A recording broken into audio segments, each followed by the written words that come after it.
납세 의무자 중요하다고 그랬죠. 자, 여기다 한번 해볼게요. 납세 의무자. 자, 납세 의무자다 그랬으면 중요합니다. 사실상의 취득자가 되겠죠. 사실상의 취득자 중에선 뭐만 신경 쓰면 되겠죠? 자동차라든가 주문에 의해서 건조하는 선박 이런 것들은 원시 취득이 아니라 승계 취득일 때만 되더라. 그거 하나 꼭 알아두시면 되고요. 그 다음에 의제 취득자다. 의제라는 말은 뭐라고 그랬죠? 간주한 거예요. 실제로 취득한 사람은 아니지만 취득세 너한테 걷겠다는 뜻이에요. 이건 얼마나 유치하냐면은 요걸 설치한 사람은 금방 없어질지 모르니까 세금 떼어먹히지 않으려고 너한테 걷겠다는 뜻이에요. 속을 뒤집으면 그렇게 접근하시면 아주 좋습니다. 뭐냐면은 세금을 떼어먹힐까 봐 불안해서 사람을 만든 게 의제 취득자입니다. 여기에 제일 대표적인 게 뭐가 있습니까? 주체 구조부 취득자. 요거는 대표적인 게 주유소 건물로 한번 해볼까요? 주변에 주유소가 많으니까. 그럼 여기 한번, 요거 내가 그림을 잘 그리는데요, 요 그림은 도대체 못 그리겠더라고요. 그래서 예전에 이렇게 했었는데 점점 이상해지기 시작해요. 요건 내 나름대로는 뭘 그렸냐 그러면 요건 그래, 맞아요. 그렇게 보였어요? 이거 할 때보다 애 먹었어요 내가. 여기 이제 주유소 건물이 있어요. 자, 갑이라는 사람이 주유소 하고 있어요. 그런데 친구가 놀고 있어요. 그래서 을이라는 사람을 불러가지고, 야 친구야, 너 놀고 있으면 뭐하니? 우리 주유소 여기 건물 옆에 공터가 있으니까 여기에다가 자동 세차장을 네가 운영을 해봐. 네 돈 들여가지고. 그러니까 을이라는 사람한테 부지를 제공해 준 거죠. 그래서 자동 세차장 시설 설치해서 돈 들여서 네 사업이다 생각하고 해줘. 내가 뭐 집세 땅값 이거 안 받을 테니까. 배려했죠. 그래서 을이라는 사람이 1억을 투자해서 요걸 설치했습니다. 근데 요 설치물에 대해서는 이게 사업이 잘 안 된다고 그래서 jet싹이 어떡합니까? 하다가 말고 철거하고 갈 수도 있잖아요. 이럴 때 요 세금에 대한 건 떼어먹힐 우려가 있겠죠. 그래서 네가 설치했지만 너 언제든지 말없이 도망갈 수 있으니까 요거는 누가 취득한 걸로 간주한다. 갑이 설치한 걸로 간주가 되니까 네가 세금을 내라 갑이. 그럼 설마 주된 건물을 갖고 있는 사람이 요 세차장 시설 때문에 이거 팔고 도망가진 않을 거란 얘기죠. 그러니까 을이라는 사람이 설치를 했지만은 못 받을 우려가 있기 때문에 누가 취득한 걸로 간주한다? 갑, 주유소 건물. 요 주유소 건물을 뭐라고 생각하면 되느냐? 주된 건축물, 즉 뭐가 되죠? 주체 구조부라고 얘기하는 거죠. 이해가세요? 그러니까 네가 언제 철거하고 갈지 모르니까 아예 취득세는 네가 취득한 걸로 간주하고 네 이름으로 세금 걷겠다는 뜻이에요. 그러니까 정부에서도 세금을 뜯기지 않겠다는 뜻이죠. 그래서 나와 있는 게 주체 구조부. 여기엔 어떤 말이 나와야 되느냐 그러면 부대 설비라는 말이 꼭 나와야 되겠죠. 주된 설비가 아니라. 그래서 교재 나와 있는 것 보면 이렇게 나왔죠. 부대 설비에 속하는 부분으로서 주체 구조부와 하나가 되어서 설치하고 효용같이 이루고 있으면은, 그 다음이 중요하죠. 주체 구조부 취득자 이외의 자가 가설한 경우에도 누가 취득한 것으로 본다? 주체 구조부 취득자. 여기에는 어떤 말이 나와야 되느냐? 부대 설비가 되겠죠. 같이 사용해야 되죠. 만약에 이걸 갖다가 얘랑 관련 없는 걸 했다 그랬으면은 뭐 당연히 얘가 취득세 내야 되겠죠. 부대 설비라는 게 첫 번째가 들어가야 되겠죠. 그래서 우리가 부대 설비를 딴 사람이 가설 돈 주고 설치했다 하더라도 누가 취득한 걸로 본다? 주체구조부 취득자. 요것만 하나 신경 쓰면 되고요. 우리가 요거 좀 전에 뵀죠. 지목이 변경이 됐다. 지목이 변경되면 어떻게 됩니까? 가액이 증가되죠. 가액이 증가가 됐을 때 취득으로 간주한다고 그랬죠. 그럼 누가 취득세 내야 되느냐? 당연하죠. 갖고 있는 소유자가 되겠죠. 그냥 소유자하면 재미없으니까 변경 시점에 누가 된다? 소유자가 된다는 얘기죠. 이건 당연한 얘기죠. 지목이 변경이 됐어. 그럼 누가 취득세 내느냐? 변경 시점에 명의가 누구로 돼 있냐 이거죠. 그 사람이 내야 되겠죠. 그렇죠? 뭐 갑이라는 사람이 농지를 갖고 있었다가 을이라는 사람이 매수한 다음에 택지로 변경이 됐다. 그러면 을이라는 사람이 내야 되는 거죠. 변경 시점의 소유자. 이건 특별히 공부할 필요 없겠죠? 해서 변경 시점의 소유자. 과점주주. 과점주주는 큰 비정이 없습니다. 그냥 상식으로 알아두세요. 과점, 주주. 주주는 뭐예요? 주식을 갖고 있는 사람. 과점이다 그러면 독과점의 줄임말이에요. 과반수를 넘었다는 얘기죠. 그 개념만 알면은 공부할 필요가 없습니다. 자, 그 다음에 수입하는 자. 수입하는 자 요거 나와 있죠. 수입하는 자 글자 그대로 수입하는 경우에는 수입하는 자가 취득한 걸로 본다는 얘기죠. 거기에서 보면 뭐가 시험에 곧잘 나오거나 하면은 첫째 줄에 보면은요, 외국인 소유의 취득세 과세 대상을 직접 사용하거나, 그 다음이 시험에 많이 나왔어요. 국내의 대여시설 이용자에게 대여하기 위하여 임차, 동그라미 치세요. 임차하여 수입하는 경우에도 누가 된다? 수입하는 자가 된다는 얘기죠. 이건 무슨 말이냐 하면은 내가 임대사업을 하려고 기계장비, 예를 들어서 뭐 어떤 경우 요즘 기계가 비싼 건 뭐 치과 가면 기계들이 비싸죠. 수입을 합니다. 요걸 갖다가 국내에서 내가 어떻게 합니까? 그렇죠. 리스, 렌탈 해주기 위해서 이걸 수입합니다. 수입하는데 그냥 내가 사와서 수입을 해도 당연히 수입하는 자가 취득세 내야 되고, 그렇지 않고 내가 취득하는 게 아니라 빌리는 거예요. 내가 외국의 걸 렌탈하는 거예요. 외국의 걸 렌탈을 해서 재임대를 해주는 거죠. 이럴 때도 내가 취득세 내야 되는 거예요. 그러니까 내가 내 돈 주고 사와도 당연히 취득세 내야 되는 거고, 내가 내 돈 주고 산 게 아니라 외국 회사에서 렌탈, 리스를 했습니다. 뭐 하려고? 임대사업 하려고. 이럴 때도 취득으로 간주해야 되죠. 이럴 때 누가 취득세 내야 됩니까? 수입하는 자가 되죠. 그러니까 외국의 걸 수입을 했다 했을 경우에는 당연히 수입하는 자가 취득한 걸로 보는 거고, 그렇지 않고 내가 취득, 구매를 한 것이 아니라 렌탈하기 위해서 다시 빌려왔을 때도 취득으로 간주한다. 왜? 임대사업용이기 때문에. 그래서 나오면 그게 시험에 몇 번 나왔습니다. 그래서 알아두셔요. 해서 임차하여 수입하는 경우에도 취득으로 간주한다. 이럴 때 누가 취득세 냅니까? 수입하는 자. 근데 재밌는 건요, 이렇게 공부하면 돼요. 임차고 뭐고 다 볼 거 없어. 수입이다라는 말이 나오면 항상 누가 취득세 냅니까? 수입하는 자. 지목이 변경이 됐다 그러면 누가 취득세 냅니까? 변경 시점의 소유자가 된다. 그러니까 나머지 것은 크게 공부할 필요가 없습니다. 얘만 신경 쓰면 된다는 얘기죠. 그 다음에 상속인, 뭐 당연하죠. 상속을 받으면 우리가 세금 두 가지 내야 되죠. 뭘 냅니까? 상속세 하나 내고요. 그렇죠. 취득세도 내야 된다. 누가 내야 되느냐? 받는 사람이. 그렇죠. 그 다음에 우리가 상속 말고 증여를 받았다, 무상으로 받았다 이랬을 경우에도 증여세를 내고 또 뭘 내야 되죠? 취득세를 내야 되겠죠. 증여세 누가 내는 거죠? 한번 상식. 상속세는 누가 내죠? 받는 사람. 상속인이 상속세 내고 취득세 내는 거죠. 그 다음에 증여를 받았다, 증여세 내야죠. 누가 내죠? 에?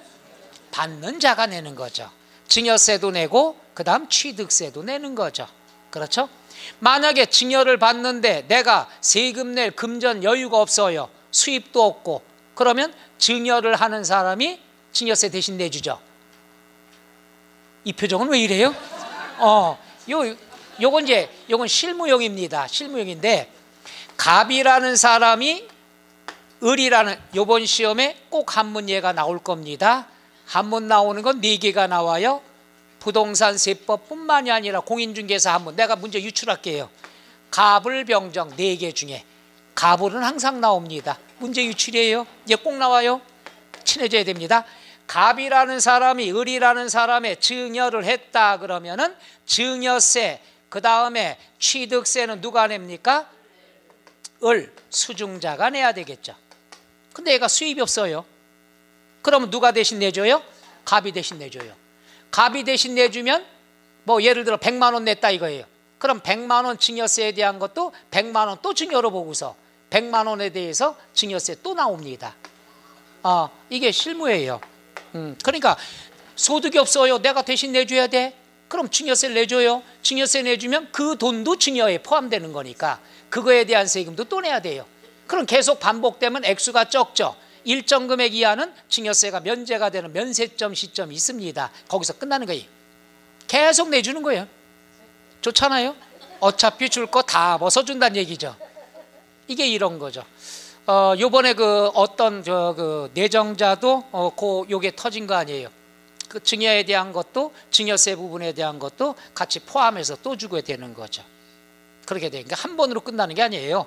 그러니까 항상 부모 자식 간에도 자식이 소득이 있느냐 없느냐. 그래서 항상 세법이다 그랬으면은 세법이다 그러면 정답이 없다고 그랬죠. 정답은 항상 뭐가 있어요? 그때 달라요. 이게 정답입니다. 누가 세금 상담하러 들어왔을 때 정확하게 얘기해서 딱 선 끊으면 난리 납니다. 그런 분들 내가 많이 봤어요. 요거니까 요렇게 됩니다 라고 절대 100% 얘기하면 안 돼요. 지금 상담하시는 분의 얘기를 들어보면은 요렇게 될 것 같습니다 라고 얘기를 해야 돼. 그 사람을 끌고 들어와야 돼요. 이거 굉장히 중요한 얘기입니다. 그냥 그 사람이 얘기한 그 사람은 다 속에 있는 거 얘기 안 합니다. 꼭 숨겨놓고 이쪽 저쪽 다 다녀보고 나중에 옵니다. 그렇기 때문에 내가 그걸 모르고 그냥 이거 중개하고 싶어가지고 그냥 들떠가지고 선을 닦으면은 나중에 손해배상 청구받고 그런 사례가 엄청 많습니다. 그래서 세법은 내가 꼭 이 얘기는 하고 싶은 거예요. 정답이 없기 때문에 그때 다릅니다라는 전제 조건이 있어야 됩니다. 상황, 조건이 따라 다르기 때문에. 그리고 상담하는 사람, 계약하러 온 사람은 절대로 믿지 마세요. 여러분 사무실에 처음으로 오는 게 아닙니다. 오기 전에 다 들렀다 옵니다. 이미 사례를 다 듣고 왔어요. 거기에 대해서 도사가 됐어요.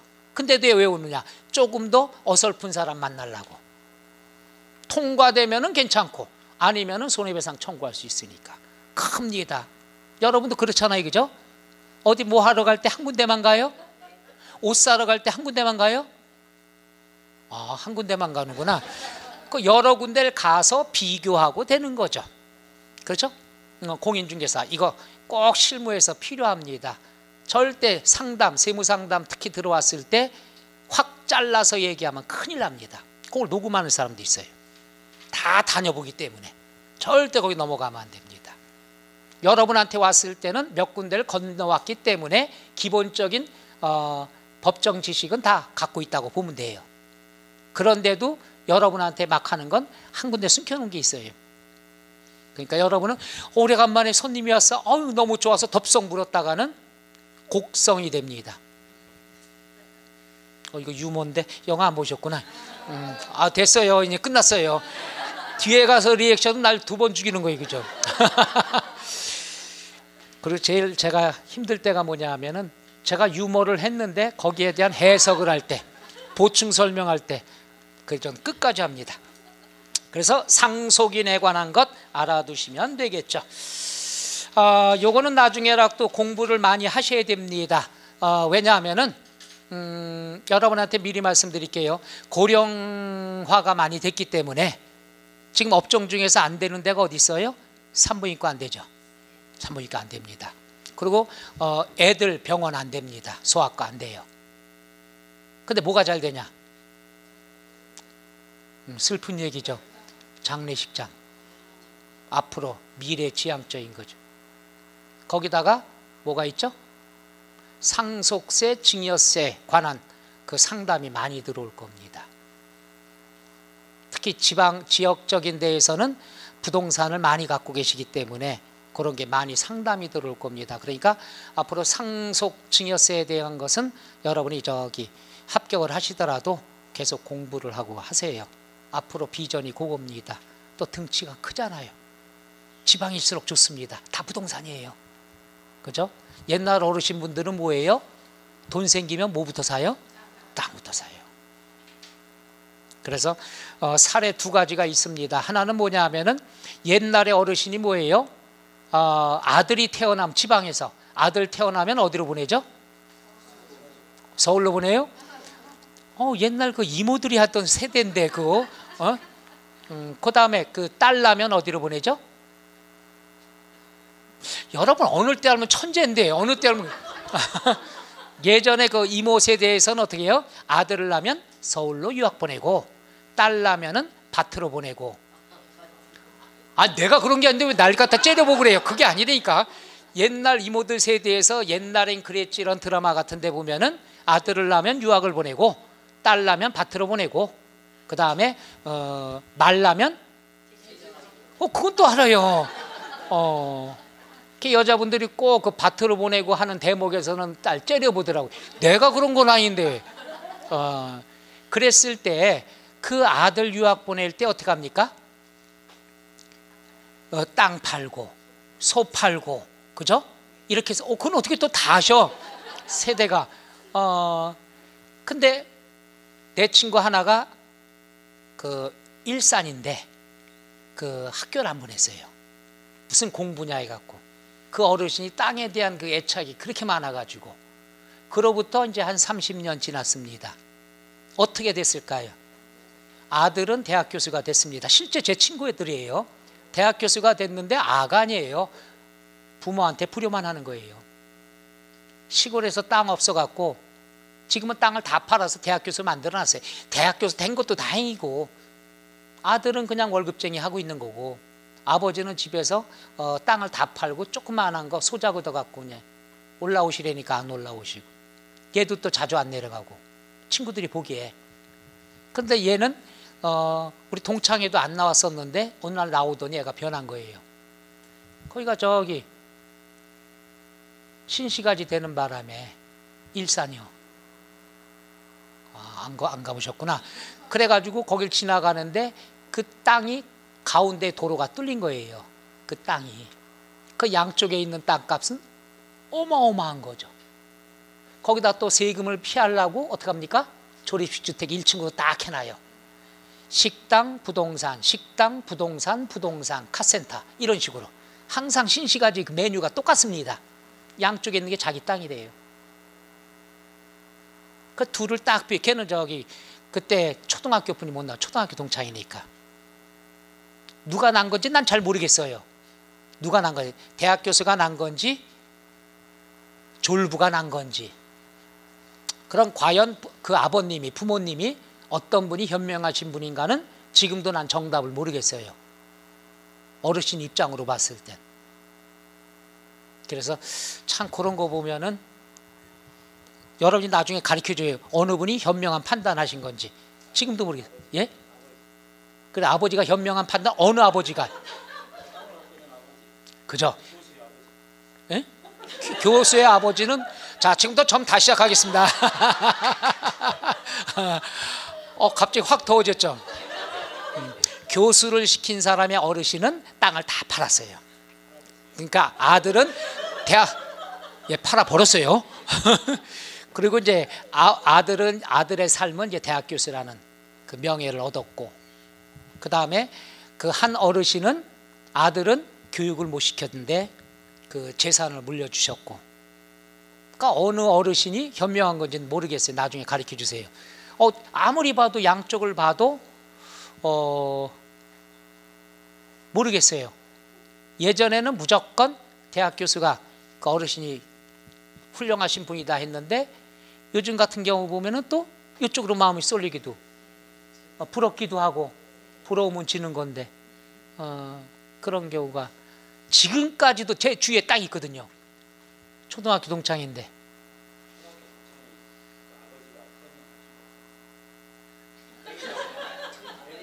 네. 네.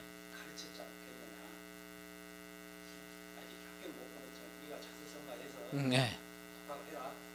그렇죠. 그래서 요즘 들어서 그쪽으로 마음 쏠리기도 하는데 우리 한번 한 2시간 동안 토론 한번 해볼까요? 근데 지금도 저는 정답이 어딘지는 잘 모르겠습니다.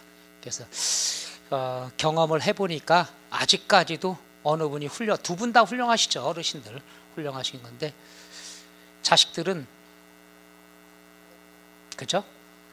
그 친구가 그 초등학교 나온 친구는 거기만 나온 친구는 술 한잔 먹고서 어느 때 그런 얘기를 언뜻 비치더라고요.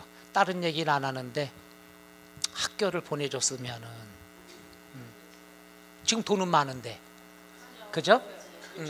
예, 근데 그걸 갖다 숙여요. 얘기를 안 해요. 그리고 우리들한테도 자주 안 만나려고 그러고 부러워했어요. 안 나오다가 나왔거든요. 그래서 하는 거죠. 네, 근데 죄송합니다. 여러분 토론하게끔 이런 얘기를 던진 내가 잘못된 거예요. 근데 그런 게 보면 아직까지 판단이 어느 분이 만약에 여러분이 그 어르신 입장이라고 됐을 때 사업을 해서 자격증 따셔갖고 개업을 했더니 돈이 막 들어왔어. 이랬을 때 어떤 선택을 하실 건가? 지금은 거의 100% 애들한테 투자하실 거예요. 그죠? 세대가 많이 변했으니까. 그런 거 보면은 잘 모르겠습니다. 그래. 많이 그러시더라고요. 그래서 그런 거 많아요. 영모기지론도 있고 지금 많이 합니다. 집 안 물려준다고. 근데 이건 집 하나가 문제가 아니라 클 때까지 어떻게끔 해주느냐. 집이 하나 있으면 영모기지론 해갖고 살고 계셔도 되지만 부동산이 많다 그러면 또 이것도 머리 아플 거예요. 그죠? 맨날 싸울 수도 있겠고.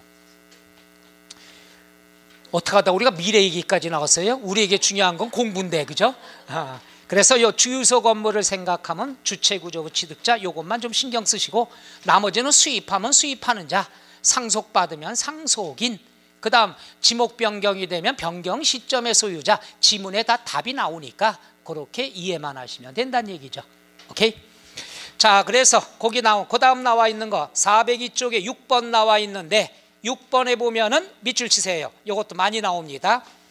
주택조합하고 그 다음 재건축조합의 조합원이 나왔습니다. 자, 우리가 도시 및 주거환경정비법에 의해서 재건축을 할 때 있죠.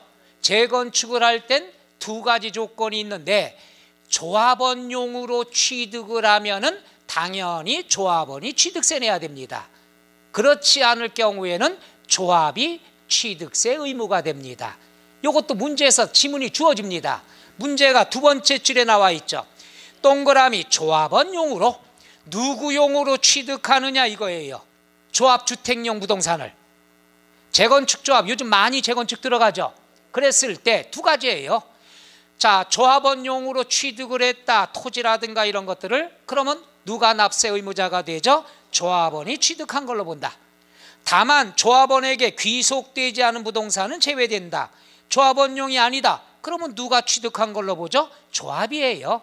그러니까 지문에 조합이냐 조합원이냐 둘 중에 하나가 되는 거니까 특별하게 공부하지 말고 문제 읽을 때 재건축 조합이 부동산을 취득을 했는데 조합원용으로 취득했다라는 말이 있으면 누가 취득세 내는 거죠? 조합원이 되고, 조합원이라는 말이 안 나왔다. 그랬으면 누가 되는 거죠? 조합이 된다. 요 2가지 내용은 앞으로도 우리가 재건축 조합이 많아지기 때문에 시험에도 자주 출제가 되는 문제입니다.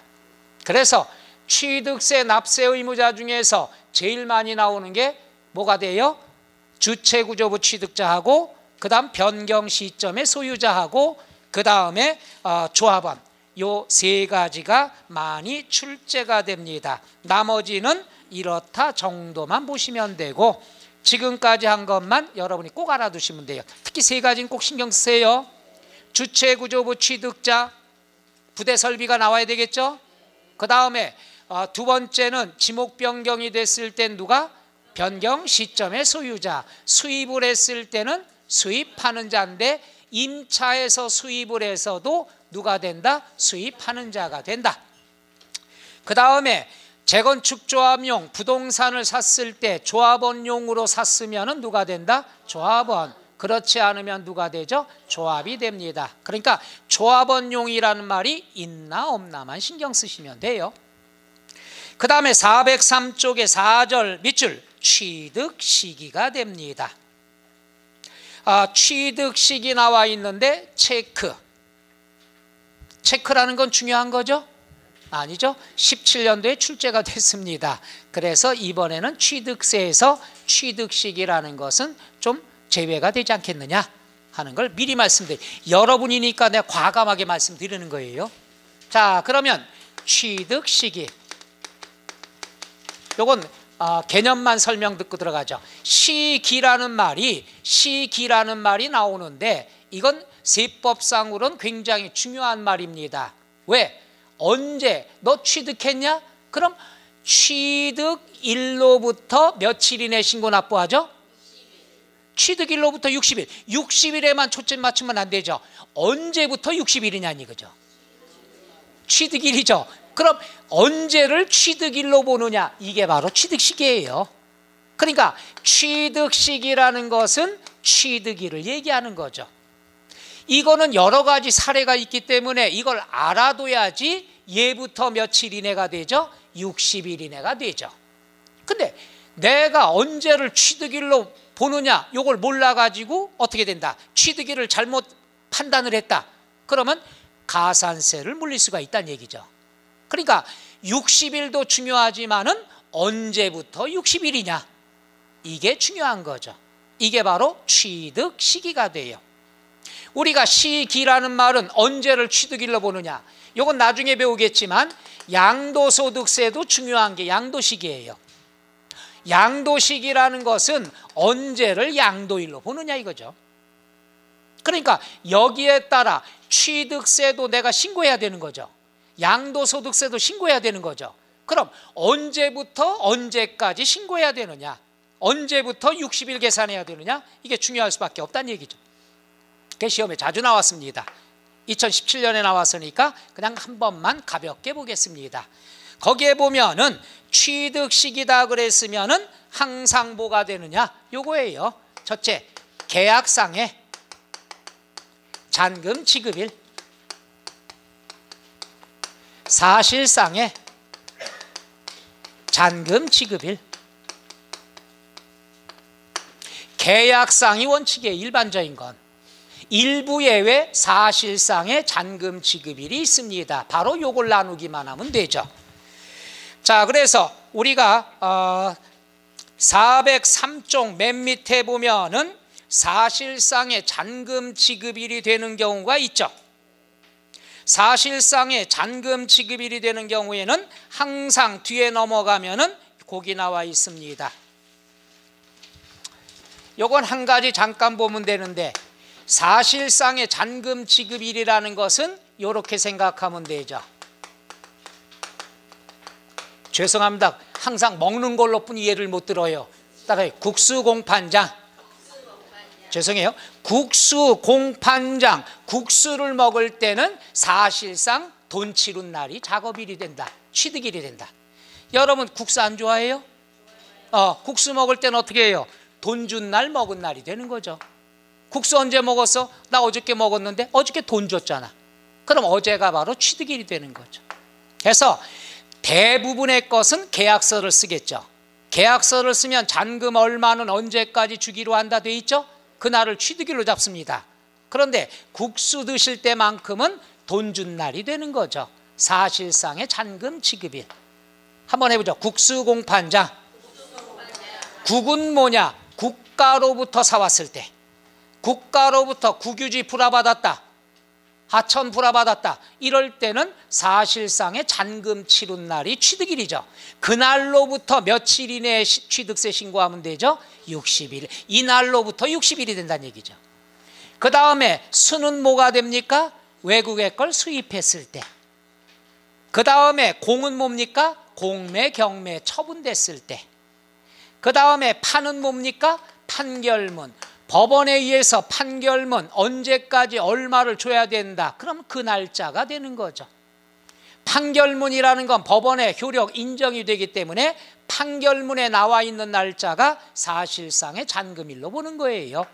법원의 판결문에 명시된 날짜에 지급이 안 되면은 이건 무효가 되니까. 그 다음에 장은 뭐냐? 장부.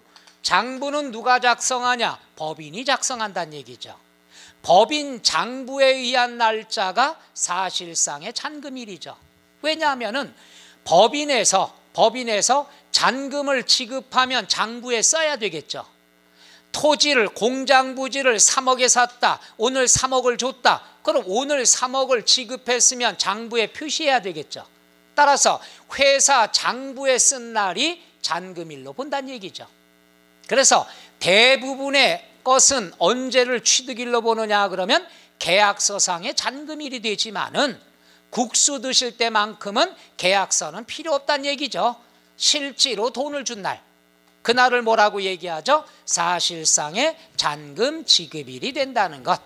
따라서 이거는 뭐 너무 많으니까 공부할 필요가 없는 거고, 그러면 사실상의 잔금 지급일은 뭐가 있느냐?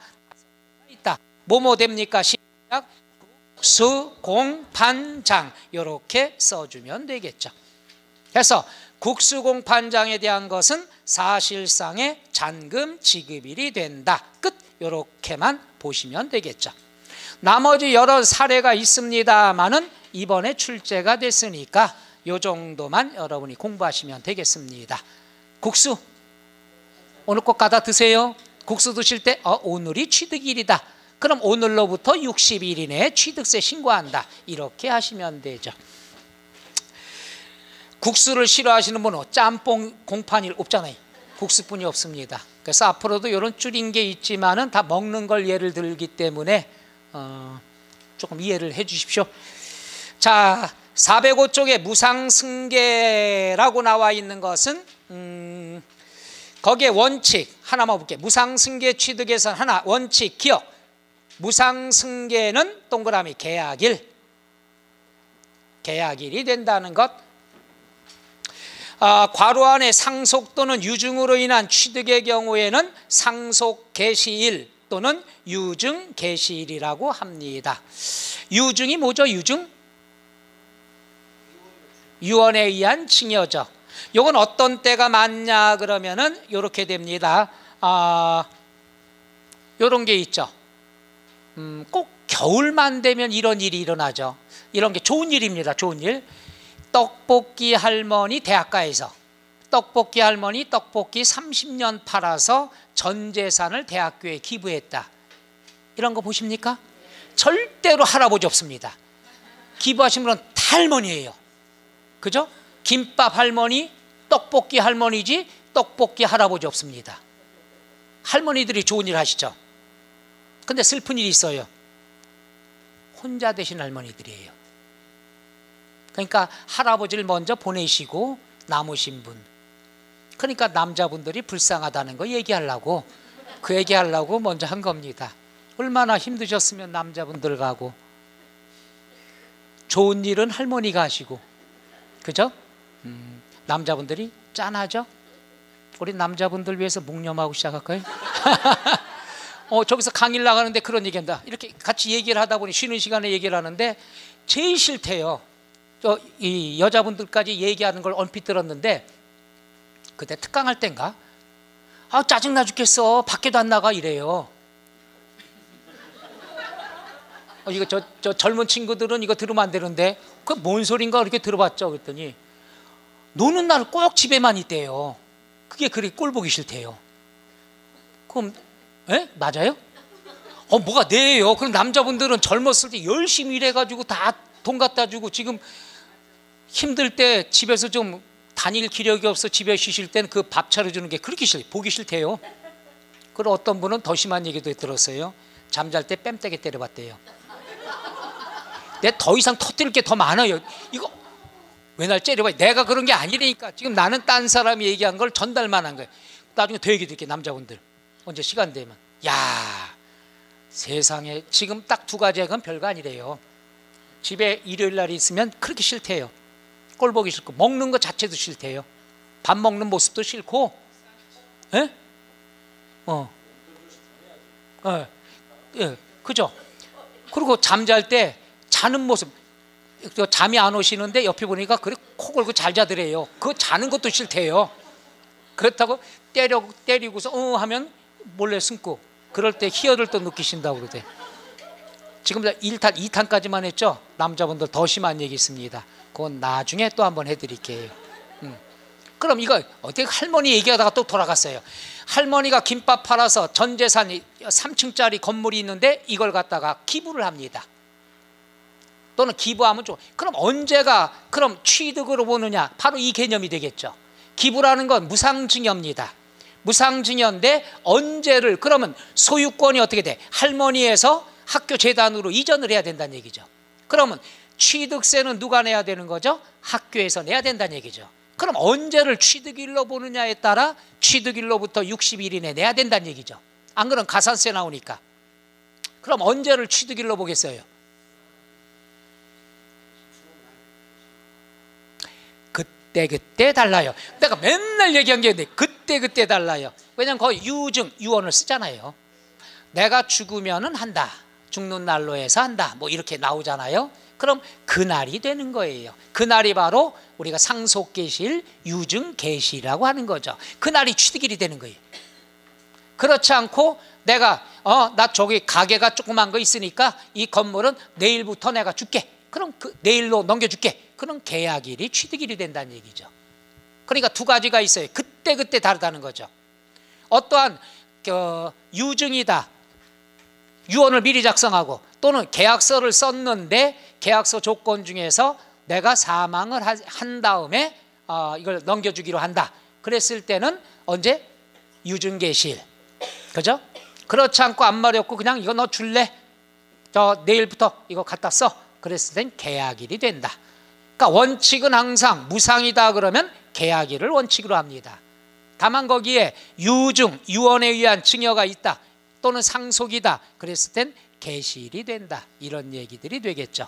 그래서 이건 여러분하고 비교하면 안 되는데 또 집에 가서 그러지 마세요. 언제 상속해 줄 거예요? 난리 납니다. 그거 무서운 말이에요.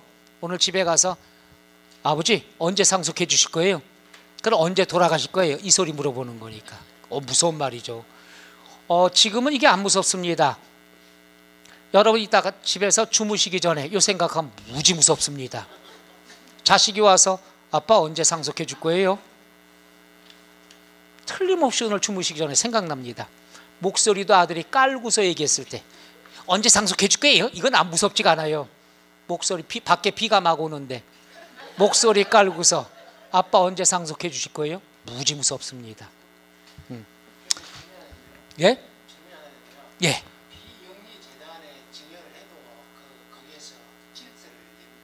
일부에 대해서는 우리가 면세, 비과세 혜택되는 경우가 있습니다. 있지만은 비영리재단도 받으면 취득세는 내야 됩니다. 비영리재단도 국가는 안 하죠. 그렇지만은 비영리재 대학교에서 받으면 대학교에서 취득세 내야 됩니다. 공익사업으로 사용하더라도 취득 재단의 재산이기 때문에 그렇게 됩니다. 그래서 할머니가 항상 요거 할 때만 되면 생각나는 거예요. 그래서 무상승계다 이렇게 나왔을 때는 계약일, 그 다음 상속이다 그랬을 때는 상속계시일이 된다는 것. 상속은 계약일이 없다고 봐야 되겠죠. 상속은 자식아 너랑 나랑 이거 계약하자 이게 아니기 때문에 일단 계약일이다 그랬을 때는 무상승계 중에서 증여 개념이 되는 거고, 상속은 계약일이 아니라 상속계시일이 된다. 언제 상속을 받느냐 그날이 되는 거죠. 하여튼 상속 증여만 갖고도 뭐 한 30시간 이상 강의할 수 있습니다. 재밌습니다. 그리고 실무랑 딱 맞고. 근데 비중이 좀 적어서 그렇죠.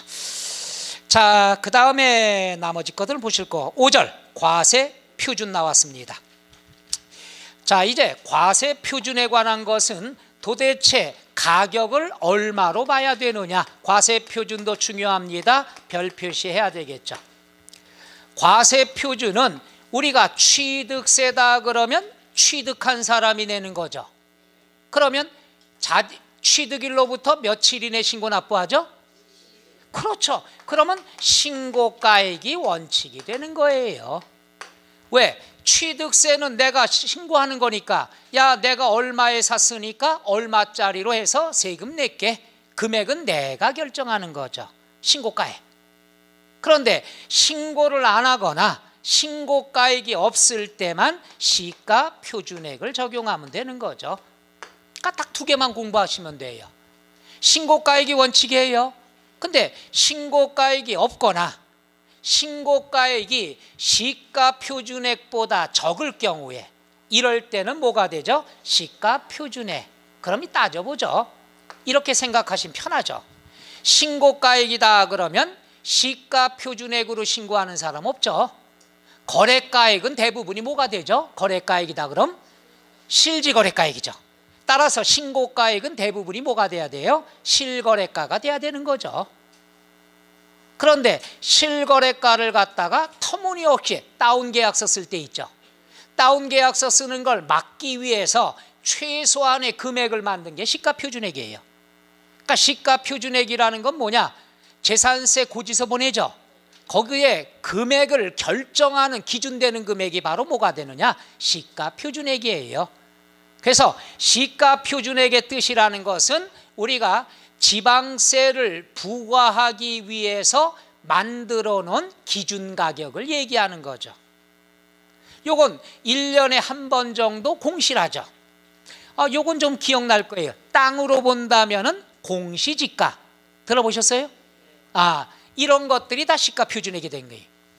땅에 대한 재산세를 과세하기 위해서 1년에 한 번 발표하는 공시지가, 요 놈이 바로 시가표준액이에요.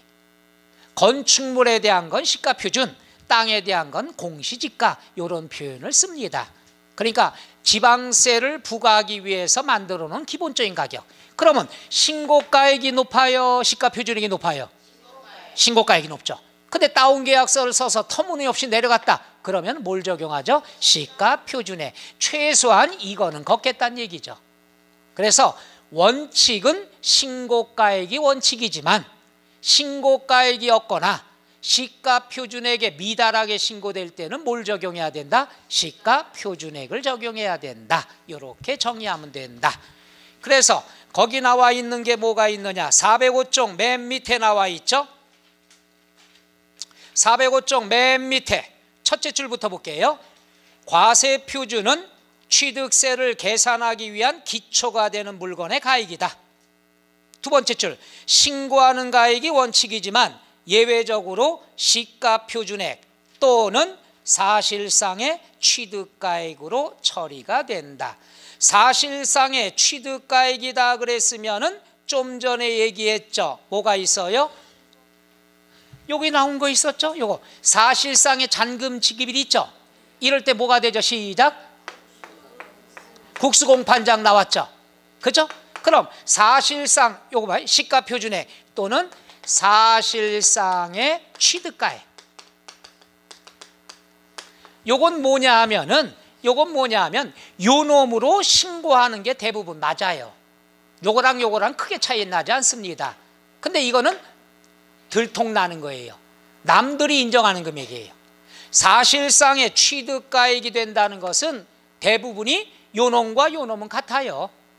근데 요걸 갖다가 속이는 사람이 있을까 봐 신고가액하고 사실상의 취득가액이 다르더라도 뭘 적용한다? 사실상의 신고가액, 취득가액. 요건 뭐냐? 국가로부터 취득을 했습니다. 국가로부터 취득을 했으면 언제가 취득일로 본다고 그랬죠? 사실상의 잔금 지급일. 얼마에 취득했나 들통났어요 안 났어요? 들통났죠? 그러니까 사실상의 취득가액이 바로 된다는 것. 들통났으니까. 외국에서 수입을 했습니다. 그럼 수입을 했으면 이미 어떻게 돼요? 얼마에 수입했나 신용장이라든가 뭐 여기 다 나타나겠죠. 그러니까 숙일 수가 없죠. 그놈이 바로 취득가액이 되는 거죠. 자, 그 다음에 거기 나왔죠. 자, 하나씩 정리 한번 해보겠습니다. 407쪽에 3번 특례라고 나왔죠. 사실상의 취득가액. 1번 국가로부터 취득했을 때, 2번 수입을 했을 때, 3번 공매, 그 다음에 4번 판결문, 그 옆에 법인장부, 거기까지가 5개 뭐가 되는 거죠? 국수공판장이 되죠. 그럼 이렇게 공부한다면 이렇게 되겠죠? 국수공판장은 날짜를 물어봤을 때도 사실상이 되는 거고, 금액을 물어봤을 때도 사실상이 된다. 따라서 국수를 먹을 때는 사실만 인정이 된다. 이렇게 공부하시면 되죠. 따라서 국수공판장, 국가로부터 사왔을 때, 수입했을 때, 공매, 판결문, 법인장부, 국수공판장은 날짜도 사실상의 잔금 지급일, 금액도 사실상의 취득가액이 된다. 그래서 요것들은 속이지 말고 요거대로 신고를 하라는 뜻이에요. 대부분이 그래서 요놈하고 요놈하고 같은 거예요. 그렇지만 세법상으로는 이미 들통난 금액이다. 들통났으니까 사실상의 취득가액으로 정해야 된다. 요건 국수공판장 5개만 있다. 해서 날짜도 사실상, 금액도 뭐가 되죠? 사실상. 이렇게 나오죠. 한번 해보죠. 국수공판장. 그래서 국수 드실 때마다 날짜도 사실상, 금액도 사실상 이렇게 알아두시면 되겠습니다. 그 다음에 뒤로 넘어가셔서 409쪽, 나머지 408쪽은 간단히 볼게요. 간주 취득입니다. 간주 취득이다 그랬으면 뭐예요? 가액이 증가된 거죠. 그러면 1번 건축물을 건축을 했다, 개수를 했다, 종류 변경이 됐다. 2번에 지목 변경이 됐다. 408쪽에 괄호 1번에 종류 변경, 괄호 2번에 지목 변경.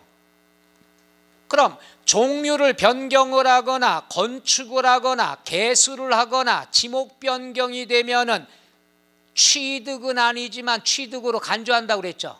왜? 가액이 증가되니까. 그럼 가액이 증가된 건 당연히 얼마를 취득한 걸로 보느냐? 증가한 가액이 되는 거죠.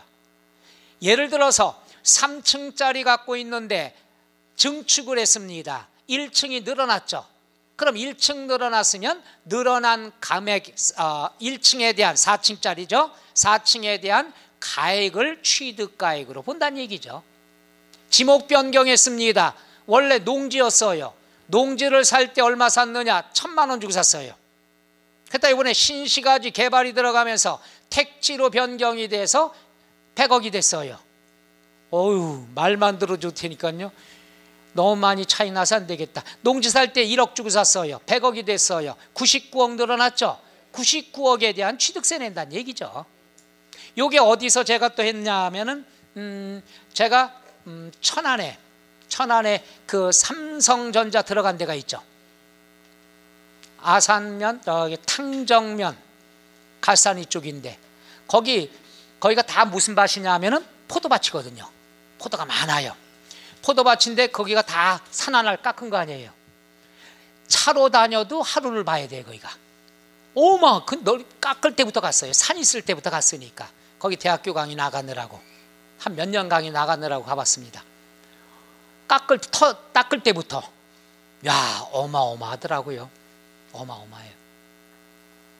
그 얘기도 어마어마하고 그건 나중에 얘기하고, 기존에 그걸 갖다가 어떻게 됩니까? 보상받은 사람들. 할아버지 한 분인데 세금 계산 제가 해드렸거든요. 그 학교를 의뢰가 들어왔기 때문에 세금 모르니까. 저 그런 사람이에요. 그래서 이제 세금 계산했는데 그것도 보상받을 때 그 나무가 있느냐 없느냐 했다. 나무 한 그루당 보상가가 나옵니다. 그것도 못한 사람들은 또 엄청 많아요. 뒷박친 죄송합니다 표현이. 고생한 사람도 있고요. 이미 항공사진 다 찍었습니다. 과수나무가 몇 그루가 있는가 찍어놨는데 그거 다음에 갖다가 다 심은 거예요. 보상 하나도 못 받습니다. 돈 다 드리고. 그 사건을 거기서 내가 아주 그 오랜 세월을 거기서 봤어요. 그 보상받은 사람은 꽤 액수가 큽니다. 그중에 일부는 뭐 딴 데 가서 다 망친, 도박으로 망친 분도 있고, 젊은 친구는 할아버지 분들은 이제 갖고 있고, 그래서 보상가 나온 걸로 세금 계산했는데 그게 대단한 거죠. 보상도 잘 받았습니다. 그리고 나머지 땅 갖고 있는 건 땅값 올라갔고, 그래서 거기에 제일 먼저 그 S전자에 대한 땅값 올라간 거 보상은 나중에 얘기하고요. 그렇게 보상을 다 받고 나면 제일 먼저 들어온 업종이 있습니다. 뭔지 알아요? 개발된다 그러면은, 예? 지역마다 좀 다른데 부동산 들어가기 전에 먼저 들어온 사람이 있어요. 교회요? 나 갑자기 당황했어 지금. 지역마다 좀 경우마다 좀 차이가 있습니다만은 제일 먼저 들어오는 데가 신탁회사예요. 뭐 사원신용금고 신탁회사 돈 맡기라고 좋은 조건. 그거랑 같이 들어오는 데가 뭔지 알아요? 자동차 영업사원. 차부터 삽니다. 맨날 털털털털 하고 다다가 그 고급 승용차를 그랜저 같은 걸 많이 삽니다. 그래서 이거 몰랐죠? 보상 지방에 이렇게 가면 제일 먼저 신탁, 신용금고 이런 데서 들어옵니다. 그 보상 받은 거 집에 두면 위험하니까. 그 다음에 에이 어르신이 이제는 좀 편하게 사셔. 그 차 좀 타보니까 그냥 소리도 없이 지나가거든. 털털털털 하다가 그거. 그 다음에 세 번째 건 차마 이거 얘기 한 귀로 듣고 한 귀로 흘려요. 점점점. 차마 얘기 못하겠다. 다방. 목돈들이 막 오니까. 그러니까 새파란 젊은 친구가 이쁜 옷 입고서 그 다음에 나이 많이 드신 분한테 오빠 오빠도 아니고 오빵 하니까 그렇게 그게 탄 지역도 몇 군데가 다 비슷합니다만은 그 지역에서 일어나는 현상을 직접 눈으로 보고 하니까 그럴 수 있겠다. 고생 그만하시고 하라는 게 있습니다. 지역마다 좀 차이가 있습니다만은 이런 거 보면은 그 사업할 때도 도움이 많이 될 거예요. 그런 분들 많이 되고. 자, 그래서 거기 나와 있는 것 얘기하다 보면 꼭 딴 데로 삐져요. 지목 변경, 종류 변경이 되면 머릿속에 가액이 증가되는구나. 증가된 것만큼 취득으로 보니까 취득세 내는데 얼마를 취득으로 간주가 되느냐? 증가한 가액이 되더라. 이런 식으로 접근하시면 되겠죠. 그 다음에 409쪽에 나온 세율, 요거 왕별 표시하는데 이거는 요번에 표준 세율도 나왔습니다. 세율도 한 문제가 나왔어요. 그렇지만 요거는 실무나무나 꼭 알아두셔야 될 거라서 취득세가 몇 프로라는 것은 하나 알아두셔야 되겠죠. 그거 하기 전에 오늘 서비스, 세율은 다음 시간에 하도록 하고요. 상식적으로 실무 서비스 한번 할게요. 우리가 취득세 세율 중에서 여기다 할까요? 주택. 우리가 궁금한 게 주택이니까 어떤 분이 계산들을 많이 못 하시더라고요. 그래서 편하게 얘기하면은 주택이다 그러면 가액을 기준으로 해서죠. 얼마까지? 얼마? 금액을 이제 얘기를 해야 돼요. 3억에서 6억이 있습니다. 그 다음에 6억에서 9억, 그 다음에 9억 초과. 409쪽에 보면은 박스 나와 있습니다. 박스에 6억 이하부터 나와 있죠. 그래서 세 가지를 간단하게 6억 이하, 6억 초과, 9억 이하, 9억 초과. 요 세 가지가 있습니다. 세 가지가 있는데 우리가 이런 거 배웠죠. 취득세는 예전에 등록면허세까지 포함해서 한꺼번에 걷어요. 요거 이제 다음 시간에 배웁니다만은, 그래서 우리가 주택이다 그랬으면은 두 가지 경우가 사실상은 있어요. 85제곱미터 이하 국민주택 규모라고 그러죠. 먼저 하나 알아둘 것, 이런 거 우리가 배웠는데 괜히 건드렸다, 그죠? 이거 얘기 길어지는데 간단하게 하면 이렇게 세법 하나 길어가요. 우리가 이런 거 배웠어요. 취득을 하면 취득세 내야 된다고 그랬죠. 취득세 쫓아다니는 게 농특세 들어간다고 그랬죠. 그 다음에 등록세에 관해선 지방교육세 들어간다고 그랬죠. 그렇죠? 농특세는요 85제곱미터 이하까지는 비과세예요. 농특세는. 그래서 주택인 경우에 85제곱미터 이하의 주택일 경우에는 농특세가 빵입니다. 비과세 처리가 돼요. 그럼 뭐만 내면 되느냐? 지방교육세만 내면 되는 거예요. 그럼 여기 나와 있는 것도 다 일단 면적이 있어야 되지만 다 85제곱미터 이하라고 전제를 하면은 먼저 그냥 취득세가 1%예요. 몇 프로? 1%. 등록세까지 포함해서. 그러니까 0.5, 0.5가 되는 거죠. 그 자세한 얘기는 다음 시간에 하겠습니다. 예고편이에요. 어차피 듣고 잊어먹는 것보다는 실무용으로는 편하게 상담할 때 필요하니까. 이거에 대한 지방교육세, 이거에 대한 지방교육세는 0.1%입니다. 왜 0.1%가 되는지는 절대로 질문하지 말아요. 다음 시간에 할 거예요. 오늘 밤새니까. 그 다음에 6억 초과 9억 이하의 주택에 대해서는 2%예요. 그럼 요거에 대한 지방교육세 0.1%입니다. 그죠? 그럼 0.1%다 그랬으면 요거의 0.1이니까 어떻게 되죠? 지방교육세는 0.1%다 그러면 요거의 0.1%인데 됐어요. 됐어요. 편하게 삽시다. 1%, 2%, 3%. 자, 그래서 우리가 된다면은 요게 1.1%, 요게 몇 프로죠? 2.2%? 3.3%가 되는 거예요. 요거의 10%니까. 내 이럴 줄 알았어. 괜히 했어. 그렇지만 알아두실 때 실무용으로 상담 들어오거나 할 때는 그렇게 처리하면 됩니다. 주택이 나왔을 때 1%, 1.1%, 그 다음에 2. 몇 프로? 그 다음 몇 프로? 그렇죠. 요렇게만 먼저 알아두시면 편하게 됩니다. 1.1%, 2.2%, 3.3%. 그럼 얘기 나오잖아요. 상담 들어왔어요. 자, 아파트 얼마 나가요? 5억 갑니다. 그럼 세금 얼마 정도 나와요? 85제곱미터 이하다 그랬으면은 우리가 어떻게 되죠? 5억짜리다 그러면 1.1%니까 얼마가 되죠? 550만 원 정도다. 이렇게 답이 나오죠.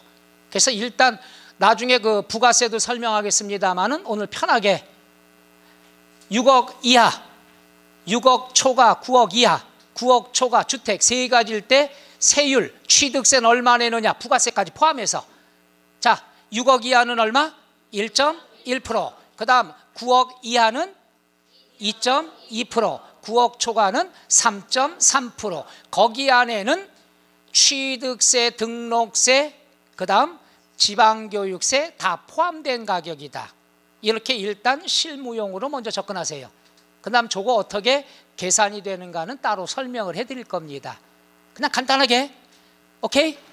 6억 이하, 9억 이하, 9억 초과 세 가지로 해서 1.1, 2.2, 3.3 이렇게 나오죠. 그럼 85제곱미터 국민주택 규모 초과다 그랬을 때는 어떻게 되는 건가? 그거는 나중에. 오늘 이것도 버거워요. 뭘 또 내요? 6억 이하, 6억 초과, 6억 이하, 9억 이하, 9억 초과 이렇게 공부하시면 돼요. 1.1, 2.2, 3.3 이렇게 먼저 알아두시고 궁금증은 다음 시간에 또 설명해 드릴게요. 다음 시간에 해드리려다가 오늘 서비스로 해주려고 그랬었는데 더 덥네. 자, 해서 세율에 관한 거하고 그 다음에 재산세, 그 다음 소득세에 관한 건 다음 시간에 포인트 정리하겠습니다. 오늘 여기까지 할까요? 네, 수고하셨습니다.